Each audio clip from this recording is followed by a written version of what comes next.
জাতীয়তাবাদী ছাত্রদল বাংলাদেশের সবচেয়ে জনপ্রিয় সংগঠন, বাংলাদেশের সবচেয়ে সর্বাধিক সংখ্যক শিক্ষার্থীর প্রতিনিধিত্ব করে জাতীয়তাবাদী ছাত্রদল মৃত্যু উপত্যকায় দাঁড়িয়ে মুক্তির স্লোগান দেয়া সংগঠন বাংলাদেশ জাতীয়তাবাদী ছাত্রদল। জাতীয়তাবাদী ছাত্রদলের জনপ্রিয়তায় ঈর্ষান্বিত হয়ে একটি গুপ্ত সংগঠন জাতীয়তাবাদী ছাত্রদলের বিরুদ্ধে অব্যাহতভাবে অপপ্রচার ও গুজব সন্ত্রাস চালিয়ে যাচ্ছে। বন্ধুগণ, তারই ধারাবাহিকতায় আমরা দেখতে পেলাম গতকাল তামিল মিল্লাত মাদ্রাসার দুই শিক্ষার্থী ফজলে রাব্বি ও আল মামুন, তাদের মধ্যে ব্যক্তিগত একটি ঘটনা, নারী গঠিত একটি ঘটনাকে কেন্দ্র করে দুই বন্ধুর মধ্যে মারামারি হয়। সেই মারামারির ঘটনায় একজন আহত হয়, ফজলে রাব্বি। ফজলে রাব্বিকে ছাত্র শিবির তার পুরনো স্টাইলে নিজের কর্মী দাবি করে বসেছে। বন্ধুগণ, ছাত্র শিবির তার কোন কমিটি নাই, তার কোন প্রকাশ্য রাজনীতি নাই, তার সকল রাজনীতি গোপন।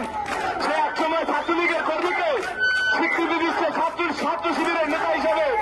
আমরা দেখলাম ঢাকা বিশ্ববিদ্যালয়ে ছাত্রলীগের কর্মীকে তারা অভ্যুত্থান পরবর্তী সময়ে ছাত্র শিবিরের সভাপতি হিসেবে ঘোষণা দিয়েছে। ঠিক একই ঘটনা গতকালকে আমরা দেখলাম টঙ্গী তামিল মিল্লাত মাদ্রাসায়। সেই মাদ্রাসার শিক্ষার্থী ফজলে রাব্বিকে তারা ছাত্র শিবিরের কর্মী হিসেবে দাবি করেছে, কিন্তু 18 ফেব্রুয়ারি ছাত্র শিবিরের কর্মী দাবি করা ফজলে রাব্বির একটি ভিডিও আমাদের কাছে এসেছে। সেইটাতে জোর করে ছাত্র শিবির করানোর জন্য দাওয়াত দিচ্ছে এবং তাকে জোর করছে ছাত্র শিবির করানোর জন্য। স্লোগান বন্ধ করুন, স্লোগান বন্ধ হবে। ছাত্র শিবির তাকে জোর করে ছাত্র শিবিরের কর্মী বানাচ্ছে, অথচ সে নিজেই স্বীকারোক্তি দিয়েছে যে ছাত্র শিবির তাকে জোরপূর্বকভাবে ছাত্র শিবিরের কর্মী বানাতে চেয়েছিল।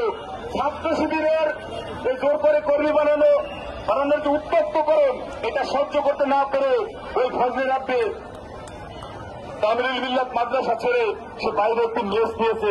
বন্ধুগণ, সেই ভিডিও আমাদের কাছে এসেছে।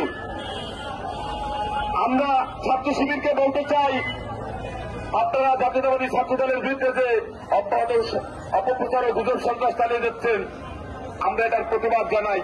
আমরা আপনাদেরকে বলবো, আপনারা আলোর পথে ফিরে আসুন। আপনারা গুজব সন্ত্রাস ছেড়ে প্রকাশ্য রাজনীতি করেন, গুপ্ত রাজনীতি ছেড়ে প্রকাশ্য রাজনীতি করেন, গঠনমূলক রাজনীতি করেন, বাংলাদেশের শিক্ষার্থীদের অধিকারের প্রশ্নে গঠনমূলক রাজনীতি করেন।